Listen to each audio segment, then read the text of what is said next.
Hello বন্ধুরা, আসসালামু আলাইকুম। আজকে আমরা রাইস কুকারে রান্না করতেছি খাসির মাংস। তেল দিলাম, তারপরে মাংস দিলাম। মাংসটা দেওয়ার পরে এটা একটু নেড়ে দিতে হবে।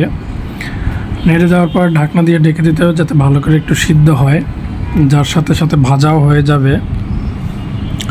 এরপরে আদা দিয়ে দিলাম। এটা আসলে ফ্রিজ থেকে নামানো তো, এই জন্য একটু শক্ত রয়ে গেছে। আমি আমার মতন করে দিয়ে দিলাম।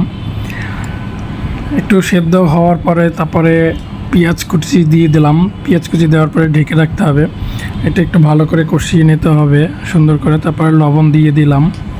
লবণ দেওয়ার পর একটু নেড়ে চেড়ে ভালো করে মিশিয়ে দিতে হবে। মিশিয়ে দেওয়ার পর আবার ঢেকে দিতে হবে। ঢেকে দেওয়ার পরে আমরা হলুদ মরিচ এর গুঁড়া দিয়ে দিলাম।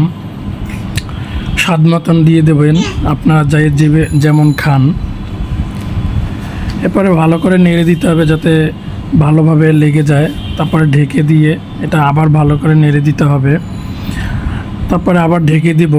ঢেকে দেওয়ার পর কিছুক্ষণ পরে আবার আমরা আলু দিয়ে দিলাম। আপনারা চাইলে আলু নাও দিতে পারেন। আমি আলু দিয়ে রান্না করেছি যাতে একটু মজা হয়। ভালোভাবে রান্না করতে হবে, ভালোভাবে নেড়ে চেড়ে দিতে হবে।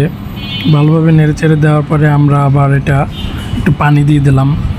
পানি দেওয়ার পরে ঢেকে দিতে হবে। এরপরে আবার একটু নাড়াচাড়া দিতে হবে। এটা ভালোভাবে কষিয়ে নিতে হবে। কষিয়ে নেওয়ার পর এটা খুব স্বাদ হবে। অবশ্যই সবাই গেলে আমাদের খাসির ভুনা। Thank you guys. ভিডিওটি ভালো লাগলে অবশ্যই সাবস্ক্রাইব করে দিবেন। আল্লাহ হাফেজ।